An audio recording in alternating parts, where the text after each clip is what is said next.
Alien girl asks softly. "Do you think I'm pretty? For a monster?" The crash wasn't quiet. Nothing involving a cargo freighter full of volatile minerals slamming into a magnetized rock formation ever was. Jax knew that much. He was tangled in what was left of his pilot's couch, metal groaning around him like a dying beast. Dust, thick and reddish gold, choked the air. Every breath hurt. Every goddamn thing hurt. He could feel blood sticky on his face, dripping from somewhere he couldn't identify yet, probably his scalp. His comms panel was sparking uselessly. His sidearm was probably buried under 3 tons of scrap. Typical. He'd survived worse, but not by much. He lay there for a while, letting the agony wash over him, trying to catalog injuries. Ribs, definitely. Arm, maybe broken. Head, yeah, definitely the head. Outside, the wind howled, whipping the magnetic dust into stinging clouds. This quadrant of Xylos was known for its storms, its ancient, unpredictable energies, and its natives. He'd hoped to bypass the sentient zones entirely, just a quick mineral run, in and out. Fate, the bitch, had other plans. He heard a scrape outside, faint at first, then closer. Not the wind. Something heavy, deliberate. Shit. He tried to shift, groan, escaping his lips. The scraping stopped. Silence, save for the wind and the creak of tortured metal. Then, a sound unlike the wind. A low hum, resonating through the wreckage, vibrating in his bones. It didn't sound mechanical. It sounded alive and powerful. He held his breath, straining his ears. The hum intensified, closer now, just outside the shredded hull where his cockpit used to be. A shadow fell across the jagged opening. Not human, too tall, too angular. He saw a flicker of movement, something iridescent, catching the dim, dust-filtered light. Then a face appeared in the gap.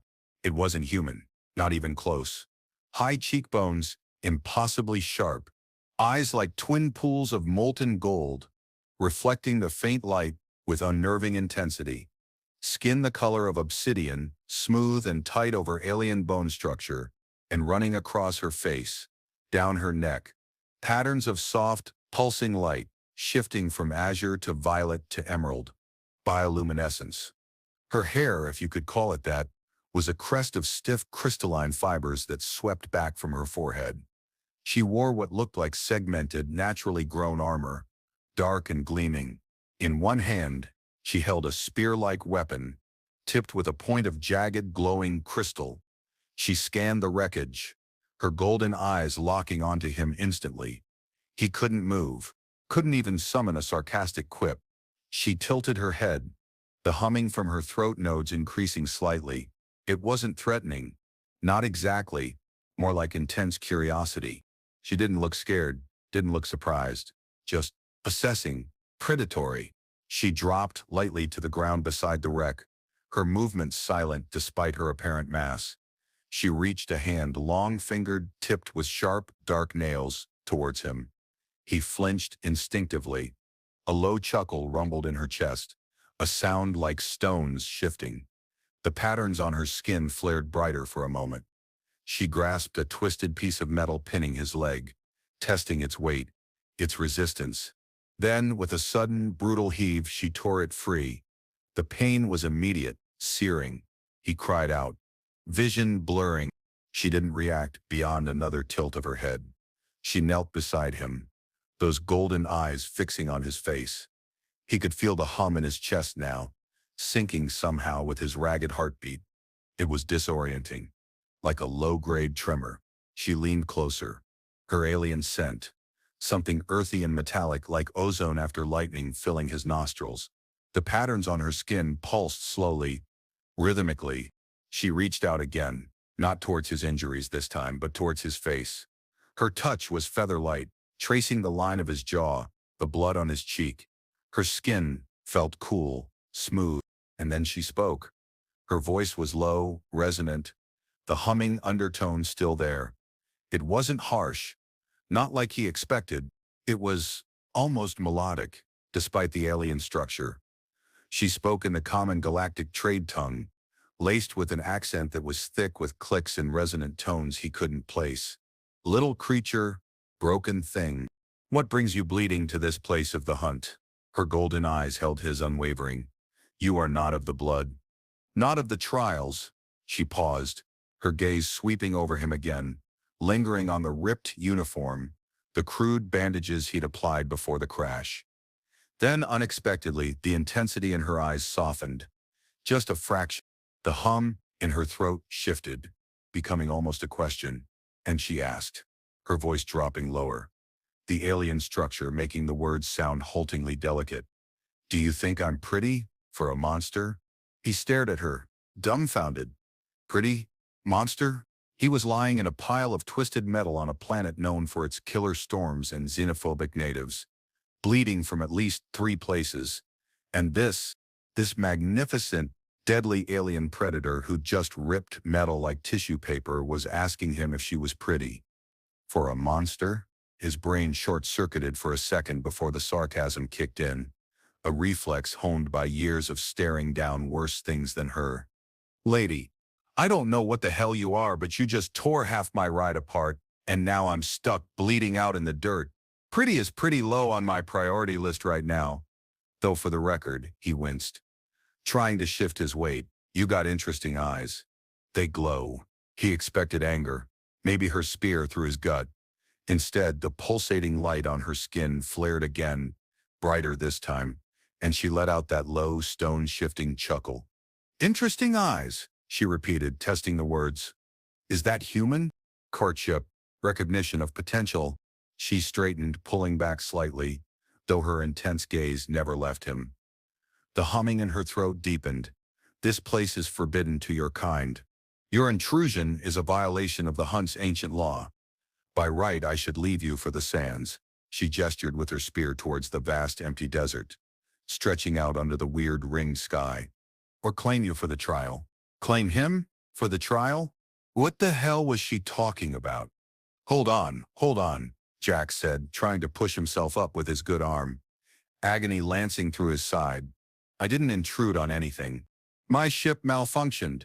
Happened to crash here. I'm just a guy trying to make a living. Bad luck followed me. No ancient laws. No trials, just a wreck and a lot of pain. She watched his struggle with detached interest. Bad luck, she echoed. The hunt recognizes strength forged in adversity. Perhaps your weakness is merely a temporary state. She knelt again, closer this time. The glowing patterns on her skin intensified, pulsing with a steady, powerful rhythm that seemed to align with the hum. She reached out, her touch firm this time, gripping his shoulder. He could feel the warmth radiating from her hand, seeping into his injured muscle. You are alone, weakened. An offering the sands have presented. She looked towards the wreckage, then back at him. My path takes me into the heart of the dunes, to the place of binding. A journey I must undertake alone, or with one claimed by the hunt. Her golden eyes narrowed slightly. You will come with me. Your strength, or lack thereof, will be tested.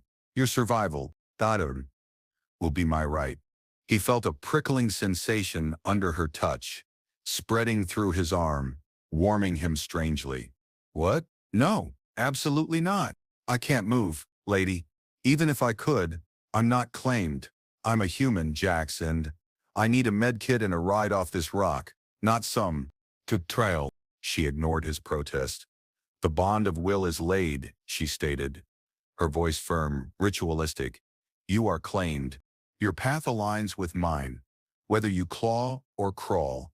With surprising gentleness, she slipped one arm under his shoulders, the other under his knees. She lifted him.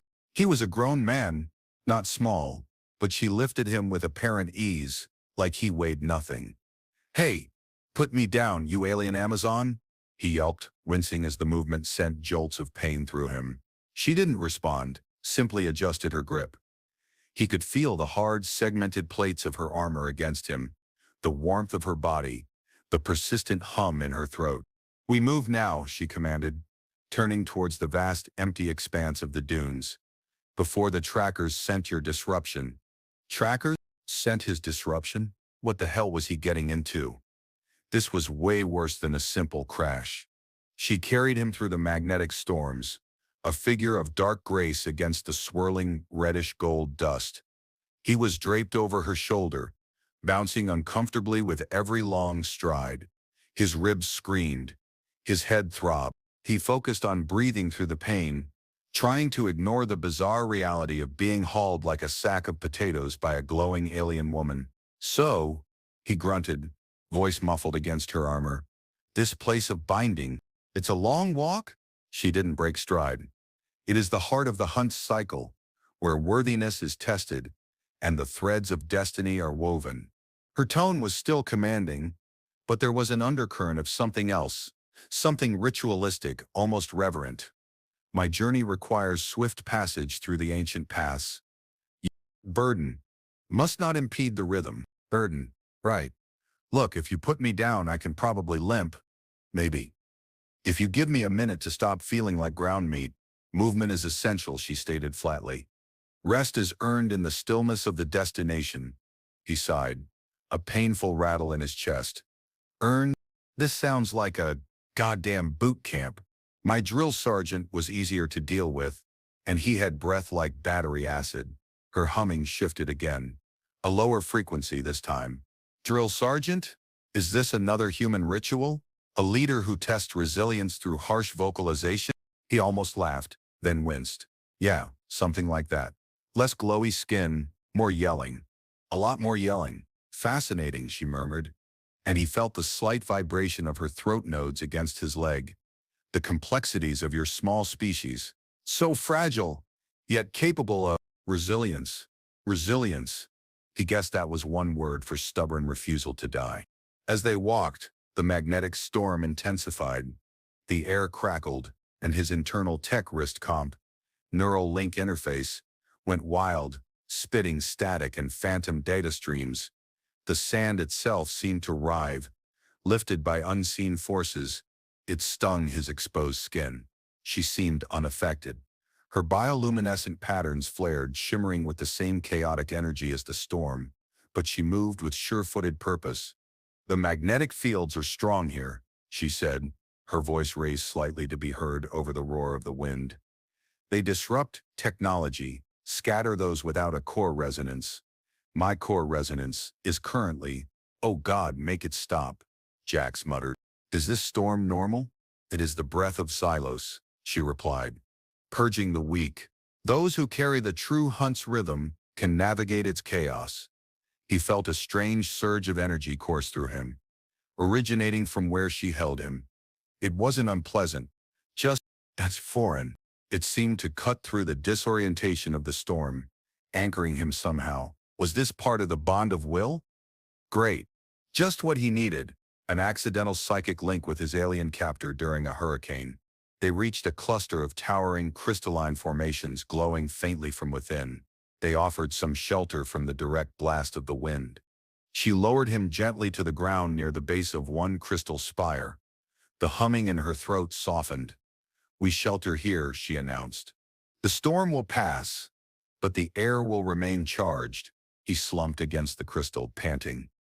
It felt cool against his burning skin. He risked a look up at her.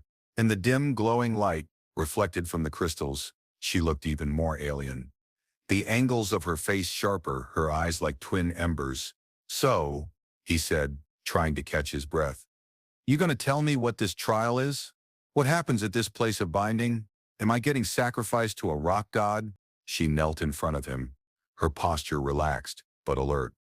The glowing patterns on her skin pulsed slowly, creating shifting shadows on the ground. "You ask many questions, broken creature. Impatience is the enemy of the hunt." She paused, golden eyes scanning his face. "The trial proves worthiness, resilience of flesh, clarity of mind, strength of spirit. The place of binding is where the chosen of the hunt, those who have proven their strength and resonance, establish connection, a deep, enduring bond." She leaned closer, her scent more pronounced in the still air within the shelter. "My lineage requires that I undertake the rite of union. It is a path of power, but also of obligation." He watched her, trying to piece together her cryptic words. Rituals, trials, binding, union. This sounded suspiciously like some kind of alien marriage process, or maybe a selection process for a mate. Great! Out of all the ways to crash land on a planet, he'd apparently landed in the middle of a goddamn alien dating show from hell. Rite of union? Binding? You need a partner for this, right? He asked, his voice rough. She inclined her head slightly. To complete the union? Yes. A partner whose resonance aligns with the hunter's frequency. Traditionally, this is determined through the trials, often culminating in a display of dominance and submission at the place of binding. Dominance and submission figures. His luck. And you just picked me out of the wreckage? She let out that low chuckle again. The hunt provides. Your arrival was unexpected, yes. But the signs were resonant. Your disruption of the local energy field, the unusual strength of your life signature despite your injuries. She gestured vaguely at his chest. You resonated. The path opened. You are a test the cosmos has presented. He stared at her. A test? He was a test? Look, lady, I'm not a test subject. I'm Jax. I pay taxes. I curse too much. I have a crippling fear of enclosed spaces, and I just want to get off this rock before I die of internal bleeding or get eaten by whatever trackers you were talking about. Her golden eyes held his, and for a fleeting second, he saw something other than predatory assessment, a flicker of uncertainty. The Council of 12 deem external resonance undesirable, she said, her voice dropping slightly. They prefer by purity of the line. But the ancient texts speak of strength from unexpected sources. A hunter must trust their instincts. Council of 12? Purity of the line? Okay. Now it sounded like she was on the outs with her own people, and maybe he was a way to defy them, or a convenient, disposable pawn. So, your elders, these Council of 12, they wouldn't approve of. Me, a human, being part of your right? He probed. They uphold the rigid paths, she stated, her tone hardening slightly. They believe the old ways are the only ways. They see the unpredictable as the monstrous. A threat to order. She paused, her gaze intense. They might see me as monstrous if I deviate too far, or if my chosen resonance is deemed unworthy. There it was again. The monster word. Was that why she'd asked him earlier? Did her own people call her that because she was questioning tradition, or because of something more fundamental about her biology or power? So, you need me for this ritual, but if your elders find out, you're both screwed, he summarized. She considered this, then nodded slowly. A crude assessment, but not entirely inaccurate. Fantastic, he muttered, leaning his head back against the cool crystal. I crash my ship, get kidnapped by a glowing alien woman, and now I'm apparently her rebellious ritual partner who might get her disowned or killed. Just another Tuesday. She didn't seem to grasp the sarcasm. Tuesday? Is that a human measure of cyclical hardship? Something like that? He sighed. The storm outside began to abate, the wind dropping to a low moan. The intense crackling lessened. He could feel the strange energy emanating from her start to recede, but the hum in his chest remained faint but persistent. We must move soon, she said, rising gracefully to her feet. The path to the place of binding is treacherous. It demands focus. She looked down at him, her golden eyes seeming to penetrate his exhaustion and pain. Your injury, they slow you, but you endure. The hunt values endurance. Perhaps you are not as fragile as you appear. She reached down, her hand hovering near his injured side. I can't. To bind the flesh. It is part of the hunter's skill, a necessary act before the final trial. Bind the flesh. Was she a healer? Or was this another ritualistic thing? He watched her, wary. What does bind the flesh involve? She knelt again. A transfer of energy, a sealing of rents and tears. It requires proximity, a merging of biological fields. Merging of biological fields? That sounded intimate and potentially dangerous given his current state and her mysterious resonance. His instincts screamed caution. But the thought of walking wounded across this hellscape was worse. Look, he said, trying to maintain some control. Just no weird stuff, okay? No probes, no glowing needles, nothing that feels like it's trying to rearrange my guts. She regarded him with an unreadable expression. Strange pronouncements. There is no probing. Only the exchange of vital force.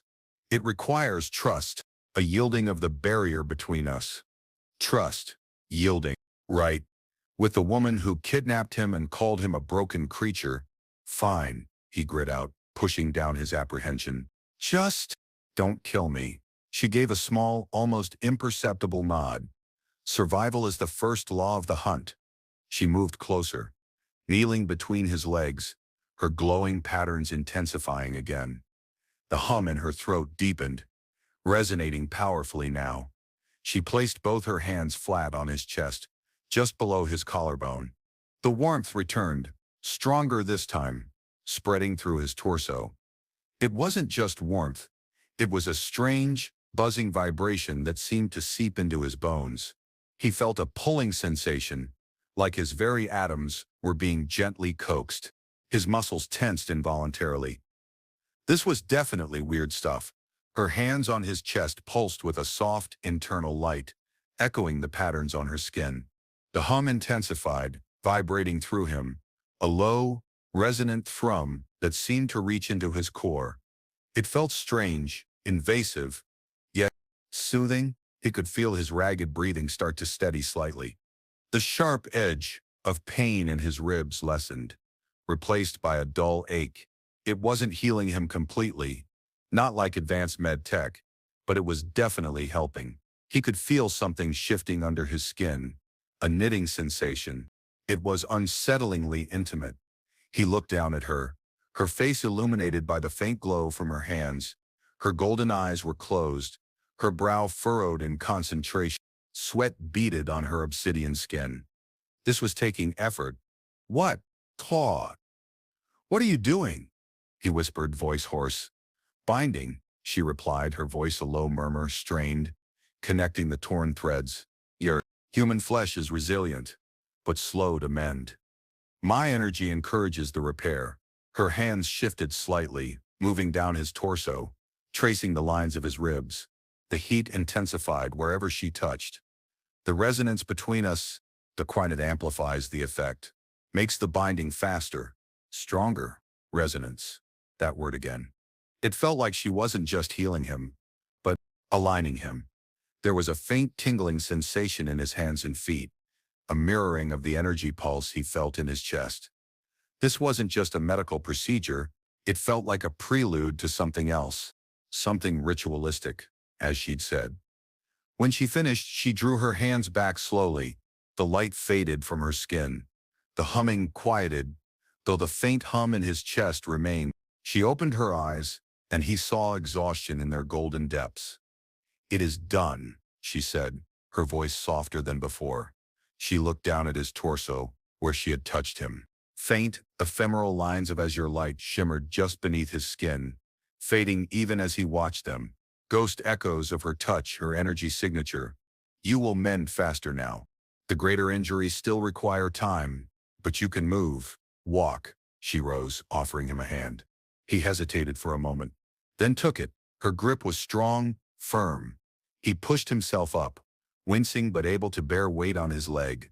The improvement was significant, undeniable.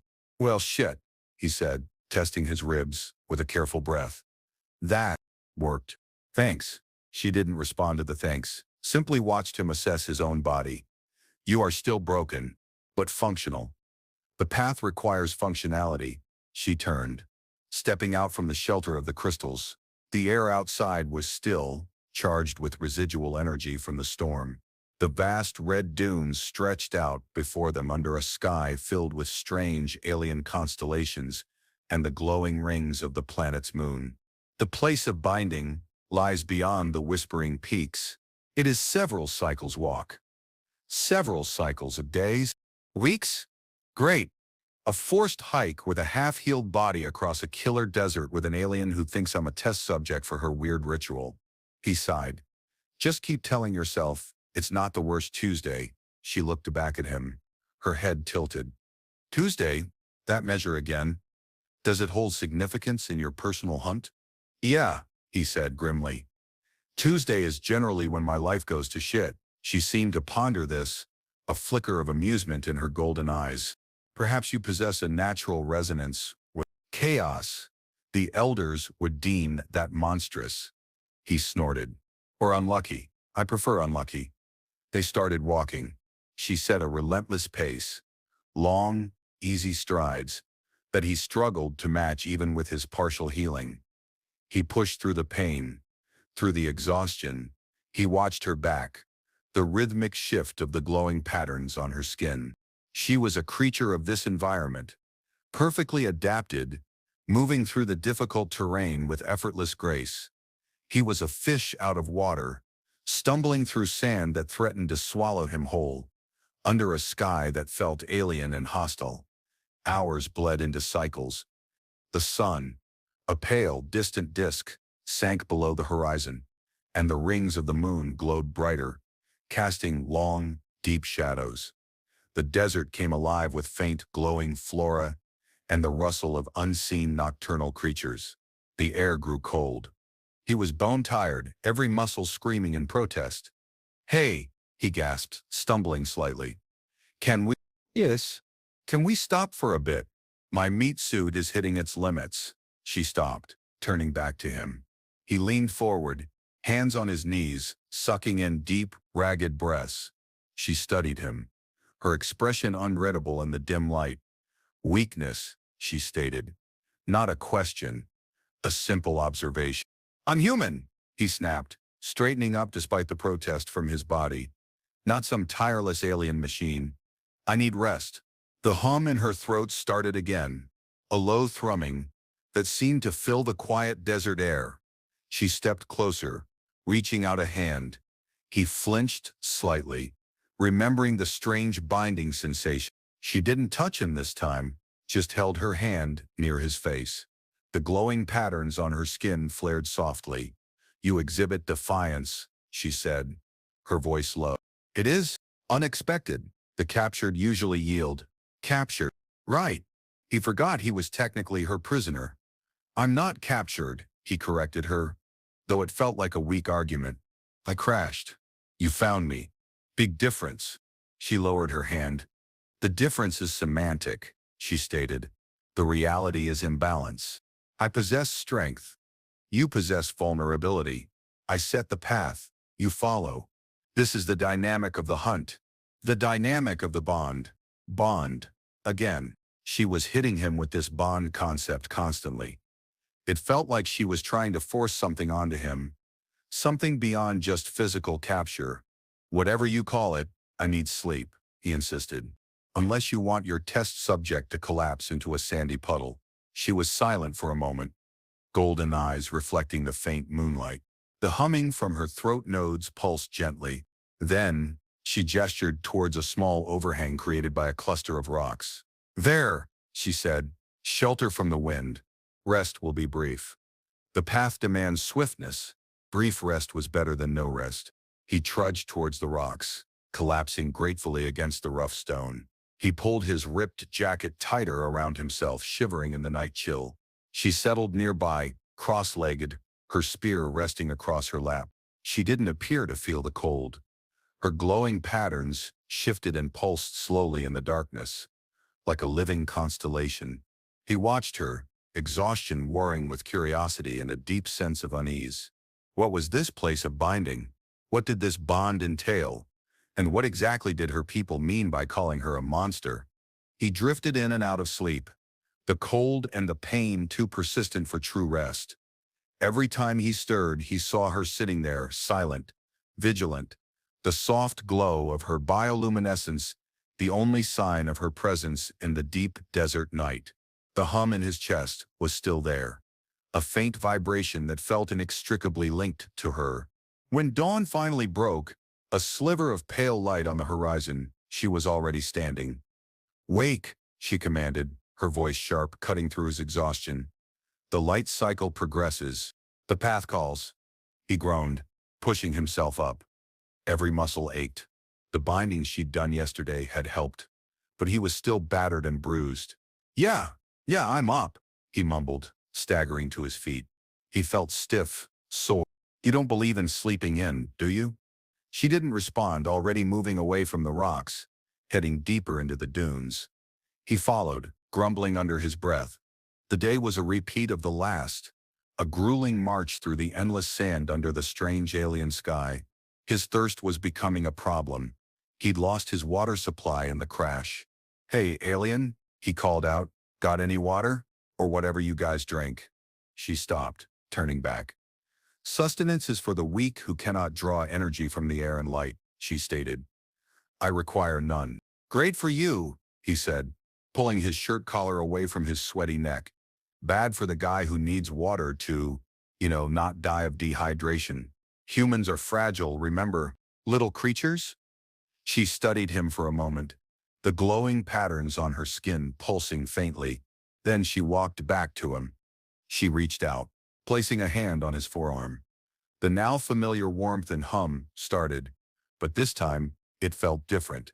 Instead of binding, it felt like transferring. A strange, cool liquid sensation seemed to spread under his skin from her touch, moving up his arm. It wasn't water, but it seemed to quench the deep thirst in his body, leaving a faint, metallic taste in his mouth. There, she said, withdrawing her hand, a temporary infusion. It will suffice until we reach the water cache. Water cache. So she did have water, she just hadn't offered? You had water this whole time, he exclaimed, exasperated. And you just let me dehydrate? She tilted her head. You did not ask. And the challenge of the path is part of the trial. Overcoming hardship builds resonance. Or kills you, he pointed out dryly. Building resonance is great, but I prefer not to expire in the process. She seemed to consider this. Your defiance of vulnerability, interesting. Most of your kind who venture here panic. They do not endure. I've had a lot of practice not panicking in crappy situations, he said. Comes with the job. And the life choices. They resumed their walk. As the day wore on, the landscape changed subtly. The dunes became interspersed with jagged rock formations, their surfaces scored and weathered. The air grew colder, drier. The humming in his chest, the faint resonance with her, seemed to strengthen as they moved deeper into this new terrain. He felt connected to her movements, her state of being. It was unsettling. He could almost feel the subtle shifts in her emotions, the deep well of focused determination, and something else. He had a thread of anxiety, tightly controlled. Anxiety? The dominant, powerful alien was anxious? What's bothering you? He asked, surprising himself with the question. She stopped again, turning to him slowly. The glowing patterns on her skin pulsed rapidly for a second, then settled into a tight, controlled rhythm. You presume, she stated, her voice sharp. A captive does not question the hunter's state. Well, this captive just got force-fed alien juice and feels weirdly connected to you, he retorted. So, yeah, I'm presuming you're radiating something. Worry? Are the trackers close? She was silent for a long moment. Her golden eyes were locked on his face, assessing. The place of binding approaches, she finally said, avoiding his question about the trackers. It is a place of potent energy. The final phase of the trial is conducted there. It requires hostile alignment, complete resonance. Alignment, complete resonance. It sounded more and more like this ritual involved more than just proving strength. Alignment. How? Like, Demendoa spiritually? Or are we talking biologically? He asked, wary. She stepped closer, her voice dropping to a low murmur, the humming in her throat intensifying slightly. Both. The energy of the place reacts to internal resonance. It amplifies it. For the union to be true, the participants must be synchronized, physically, mentally, spiritually. She looked at him, her gaze intense. Any dissonance, what can be catastrophic? Catastrophic, of course. Nothing about this journey was easy or safe. Synchronized? What does that even mean? He asked. She reached out, not touching him, but holding her hand a breath away from his chest. The humming intensified further, and he felt the resonance in his own body respond, a mirroring hum starting deep within him. Her glowing patterns flared. "It means," she said, her voice low and raw, "that at the place of binding, we must be one, or we shatter." One? Shatter? This was getting more confusing and more terrifying. Shatter? Jax repeated, the word catching in his throat. "What the hell does shatter mean?" She withdrew her hand, the intense resonance easing slightly, though the hum in his chest remained. "It means the energy cannot be contained," she explained, her voice regaining some of its controlled command, but still carrying a hint of something raw. "The place amplifies the internal resonance of those who enter for the final trial. If the frequencies are not perfectly aligned, if there is resistance, fear, fundamental incompatibility, the energy destabilizes. It can tear apart the very fabric of the participants." She looked at him, her golden eyes holding a rare vulnerability. "It is a violent unmaking." Violent unmaking. Great. So this rite of union wasn't just about finding a partner, it was a high-stakes, potentially fatal ritual, and she needed him, a random human, for it. "And you think I can align with you?" he asked, incredulous. "A human? You just spent days telling me how fragile and different I am." "The hunt's path is unpredictable," she said. "Your resonance, though external, is strong. It mirrors mine in unexpected ways. Since the crash, since the binding, I feel your presence within me. It is not the sterile connection of my own kind, but something wilder, more potent." She touched her own chest, near where she had touched him. "It is a risk, the greatest risk of my life, but the council's path. Yes. It is death of a different kind." She paused, a flicker of defiance in her eyes. "They call those who resonate differently, those who embrace the unexpected frequencies, monsters, deviants. They suppress any who challenge the rigid structure." The word monsters. Again, spoken this time with a bitter edge. Was she one of those deviants?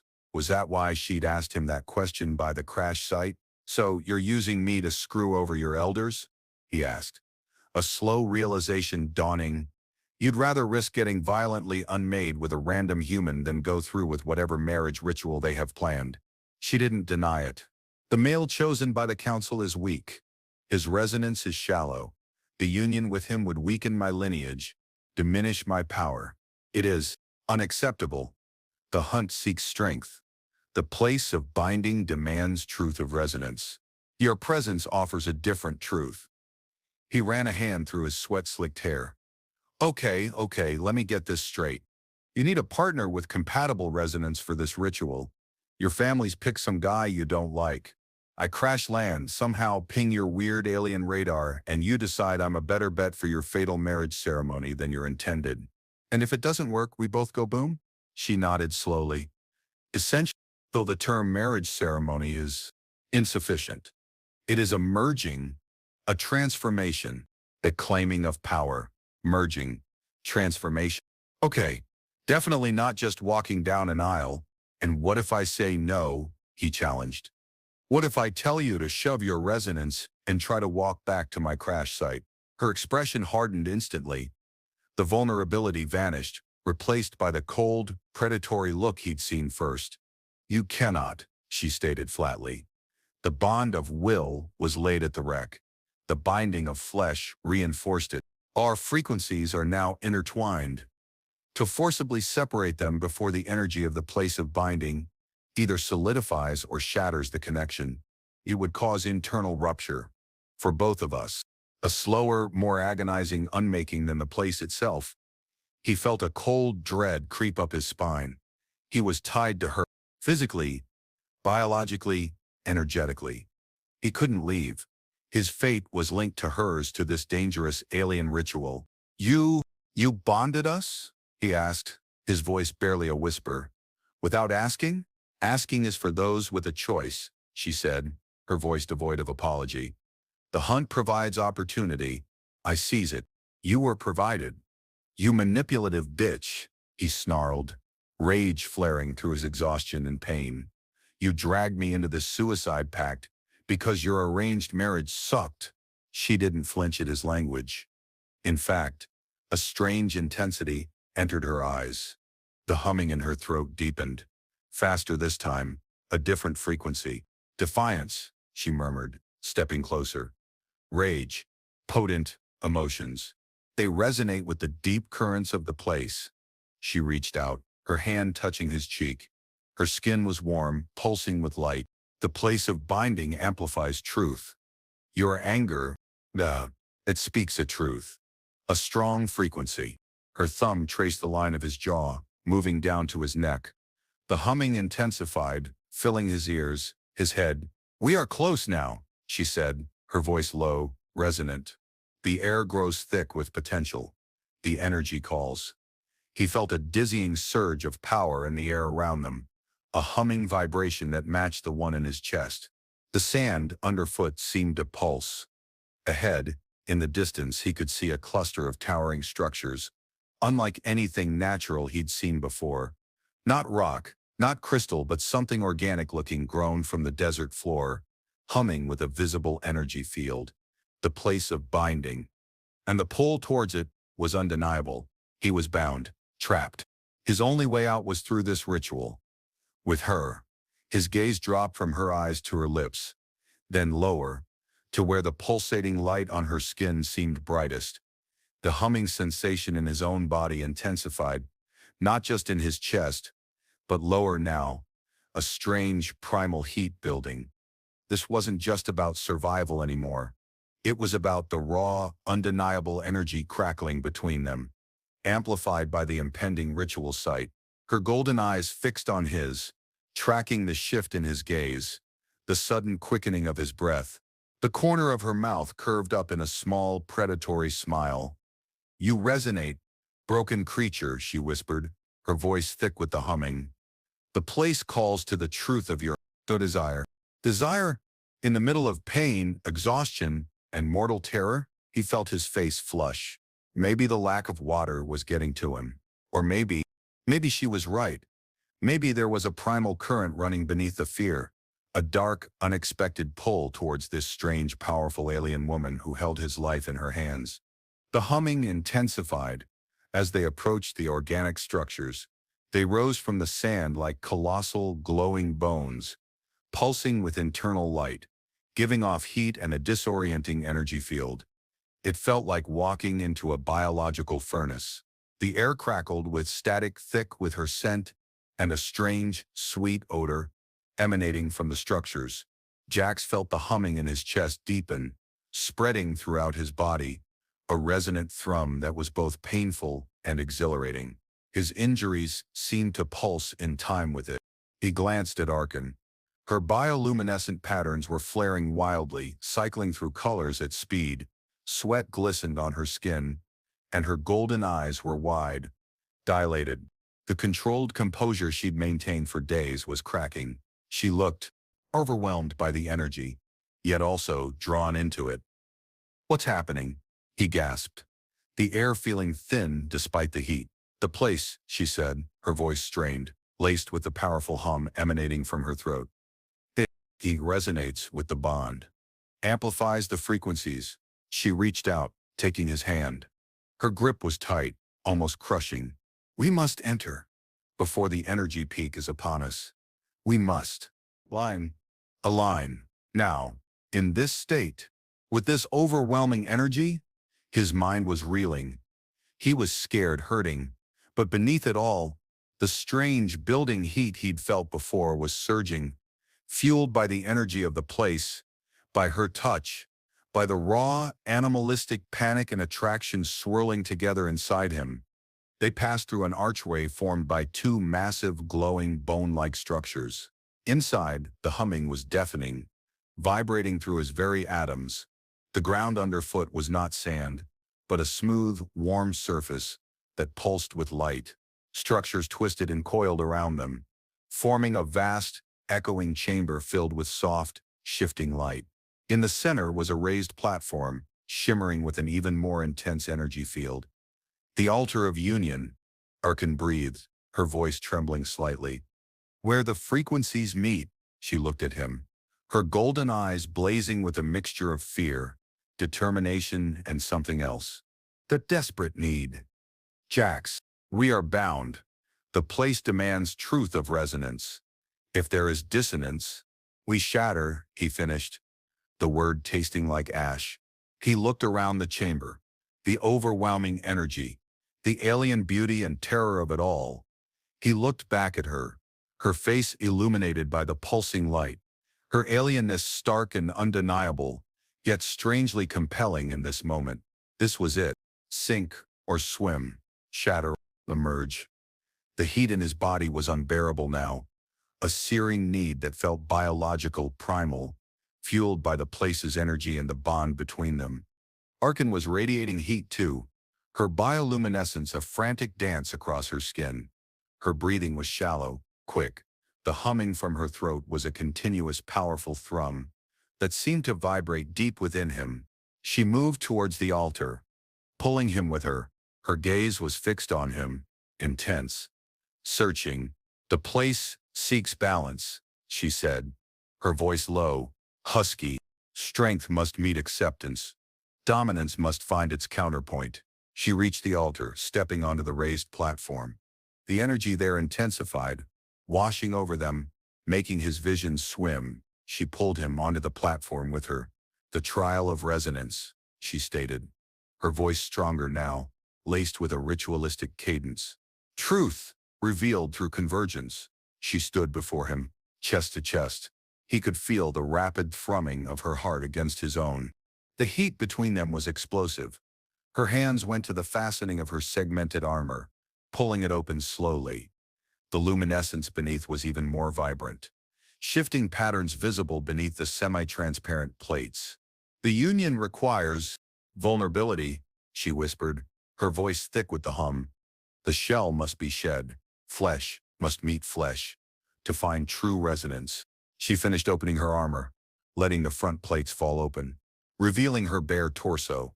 It was alien, beautiful, terrifying. Her skin was a deeper obsidian there, covered in intricate, constantly shifting patterns of intense light. Two smaller sets of arms were tucked close to her body beneath her main pair. Her abdomen rippled with muscle, and the hummings seemed to emanate from her very core. She reached out, her hands closing around his. Her grip was scorching. The energy demands it, she said, her voice low and commanding, yet edged with desperation. We must align, now, before the peak. The heat was overwhelming him. The energy of the place, the terrifying reality of their situation, the raw, undeniable pull between them. It all coalesced into a desperate need. Not just survival, but something deeper, a drive to connect, to find that alignment she spoke of, to avoid the shattering. He reached out, his hands trembling, and touched her bare, glowing skin. It felt impossibly smooth, hot, alive. The humming intensified further, synchronizing between them. A single powerful vibration that resonated through the altar, the chamber, the entire place. Her skin felt like fire under his touch, smooth and alive, pulsing with the intense light that mirrored the frantic dance of his own heartbeat. The humming between them escalated, a single overwhelming frequency that vibrated through the altar, through the core of the place of binding. It wasn't just sound, it was physical, a pressure building in his chest, his head, low in his gut. Arkan's golden eyes were wide, fixed on his, and he saw not just desire there, but a raw, desperate need, a hunger that went beyond the physical, rooted in the ancient purpose of this place, this ritual, the resonance and pulse. She gasped, her voice thick with the hum. Her smaller, lower arms shifted, reaching out, their touch feather-light as they brushed against his sides. She pulled him closer, their bodies pressing together, the heat between them scorching. Align, she breathed, her voice ragged. Find the frequency. We must merge. The concept of merging in this context, with the energy of the place amplifying everything, with the stakes of shattering hanging over them, was terrifying and intoxicating. His mind reeled, but his body was taking over. driven by the primal instincts, amplified by the alien energy field. Survival heat, ritual necessity, accidental bonding, it was all tangled up. He didn't understand the mechanics, the alien biology, the ritual purpose, but he understood the raw, undeniable pull, the desperate need to connect with her, to meet her intensity, to find whatever this alignment was before the energy consumed them both. He wrapped his arms around her, pulling her tight against him. Her skin felt electric. Her bioluminescent patterns flared, responding to his touch, mapping themselves onto his bare skin, where they touched, leaving faint, ghost-like trails of light. "Okay," he managed, his voice hoarse. "Okay, I'm here. What do we do?" "Yield," she whispered, her smaller arms tracing patterns on his back. "Release the resistance. Let the energy flow. Find my frequency. Match it. Release resistance. Yield." That went against every instinct he had, honed over years of relying on cynicism and defiance to survive. But here, in the heart of this alien power source, with her body pressed against his and the threat of unmaking looming, resistance felt futile. He focused on her, on the powerful, raw energy radiating from her, on the deep, compelling hum. He let go of his fear, his cynicism, his pain. He just felt the heat, the vibration, the alien softness and hardness of her body against his, the desperate need in her eyes. He mirrored her hum, a low sound rumbling in his chest, feeling it resonate with the one in her throat. The energy in the chamber surged. The light intensified, washing over them, through them. It felt like being plunged into a star. He lost sense of himself, of her, of everything but the overwhelming sensation, the raw, visceral act of two different beings attempting to synchronize their fundamental frequencies. Under immense pressure, their mouths met, hers alien and soft, yet demanding. The kiss was deep, urgent, a physical manifestation of the merging she spoke of, her main hands tangled in his hair, pulling him closer, while her smaller arms tightened around his back. The heat climaxed, a wave of pure energy washing through him, through her. His body convulsed. He felt a sharp, intense sensation, like a lightning strike, originating from where her smaller arms gripped him, spreading outwards, leaving a permanent, deep-seated resonance within him. Her humming reached a fever pitch, a resonant cry that echoed through the chamber. And then, a final blinding flash of light, a peak of energy that stole his breath, his consciousness. He felt himself falling, not through space, but through reality, anchored only by her body against his, by the echo of her cry in his mind, and the strange, persistent hum deep within his bones. He came back to himself slowly, the world filtering in through a haze of exhaustion and disorientation. The intense light was gone, the deafening hum reduced to the persistent, familiar thrum in his chest, now deeper, more ingrained. He was still lying on the altar, but the raw energy had subsided. Arkin was beside him, curled on the platform, her breathing ragged. Her bioluminescence had faded to a soft, steady glow, the frenetic patterns replaced by intricate, stable designs that seemed etched onto her skin. She looked different, somehow. More grounded, or maybe just drained. He felt different, too. The heat was gone, but the resonance remained, a constant awareness of her presence, of the hum that was now irrevocably part of him. His injuries still ached, but the underlying pain was dulled, muted by something fundamental that had shifted inside him. He pushed himself up, looking at her. She stirred, golden eyes fluttering open. They fixed on him, and the raw need was still there, but now mixed with something else. Vulnerability, uncertainty. She pushed herself up to a sitting position, facing him. Her armor was still open, revealing the intricate, newly stable patterns of light on her skin. She looked down at her hands, turning them over, as if seeing them for the first time. The energy. It flowed, she whispered, her voice soft, raspy. Through us. The alignment. It held. She looked back at him. We did not shatter. He let out a shaky breath. Yeah, didn't shatter. What? What just happened? What was that? She met his gaze, and the vulnerability in her eyes deepened. The union, she stated, the bond is complete. The frequencies, they have merged.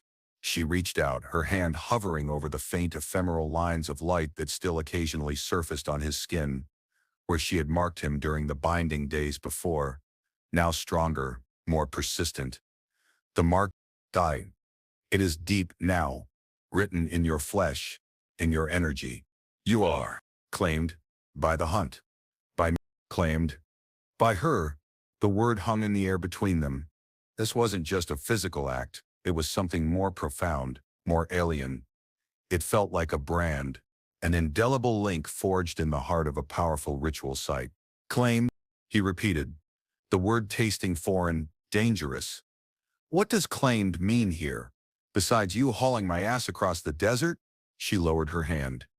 Her gaze dropped from his face to his chest, where the humming was strongest. It means, our essences are intertwined. Our fates are bound. I feel your presence within me, stronger now. Your emotions echo in my mind. And you will feel mine. He focused inward, trying to make sense of the strange sensations. The hum, the awareness of her, was like having a second heartbeat, a second consciousness echoing his own. He felt her exhaustion, her lingering fear, and that undercurrent of defiance he'd sensed earlier, amplified now, and something else.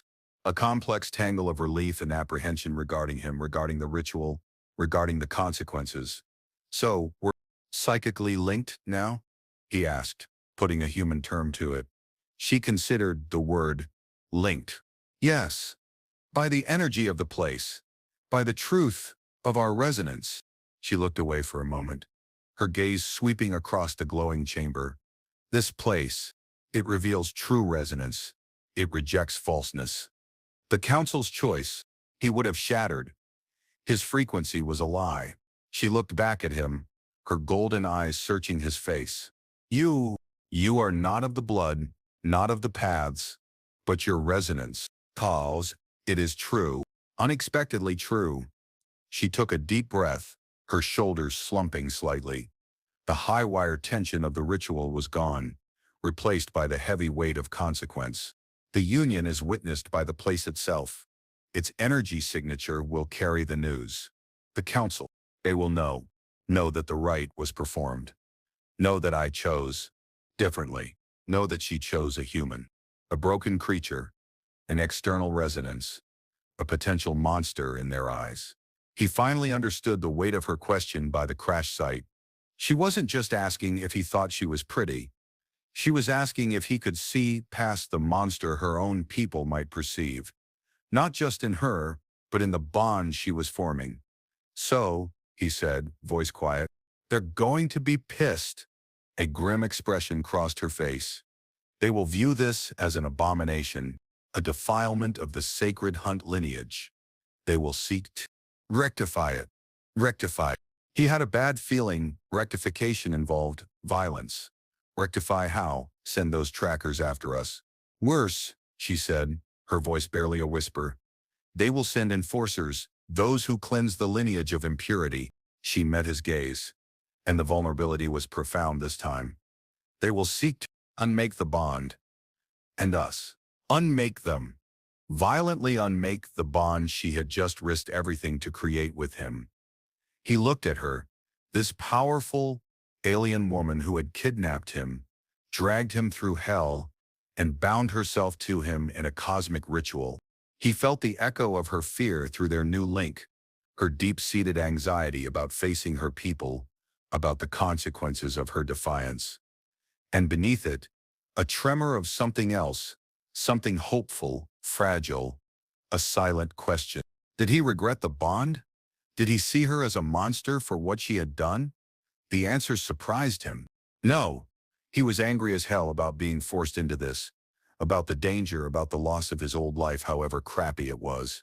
But looking at her now, seeing the raw courage it must have taken to defy her entire culture, to risk everything on a random human, he didn't see a monster.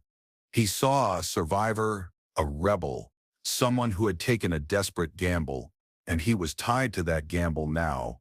He looked at Arkin, at the intricate, newly stable patterns glowing on her skin, at the vulnerability in her golden eyes. He felt the echo of her emotions through the bond, apprehension, defiance, and something that felt dangerously like hope directed at him. "They'll send enforcers," he repeated slowly, letting the alien term sink in, "to cleanse the impurity." He stood up, testing his weight.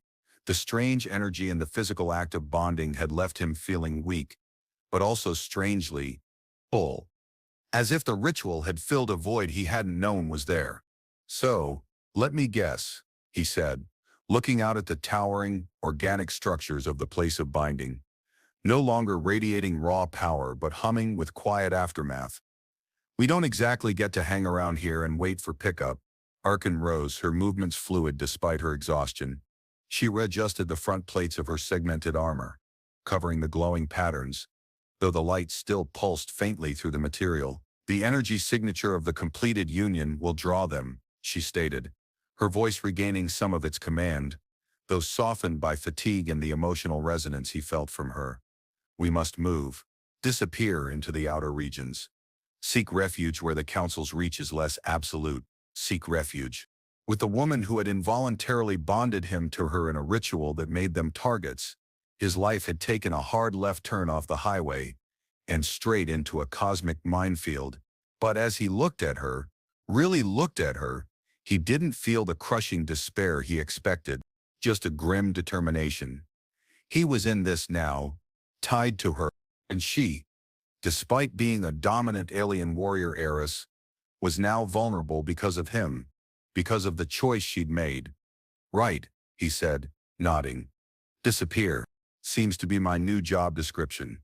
Lead the way, Commander." A flicker of something passed across her face. Surprise? Relief?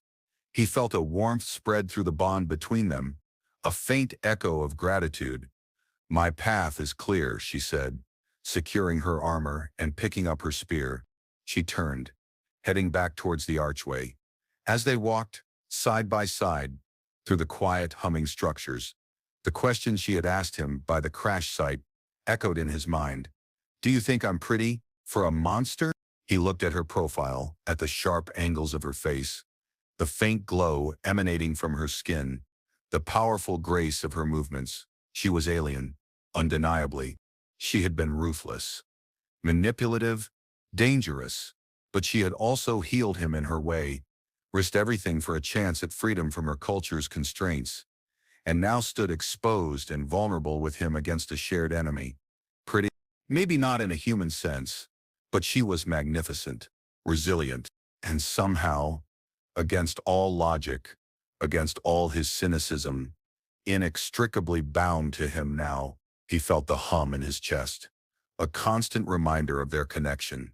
It wasn't just a physical link, it was an emotional one too.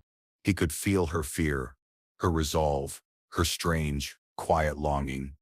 And he knew, with absolute certainty, that facing the enforcers, facing her culture's wrath, was something they would do together. His hand brushed hers as they walked, an accidental touch in the narrow passage. She didn't pull away. Her fingers curled around his, her grip firm.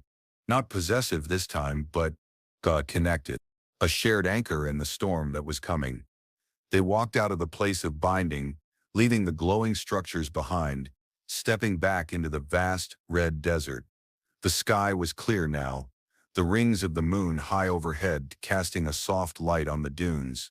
The trackers, the enforcers, were coming, but for the first time since he crashed, Jax didn't feel entirely alone.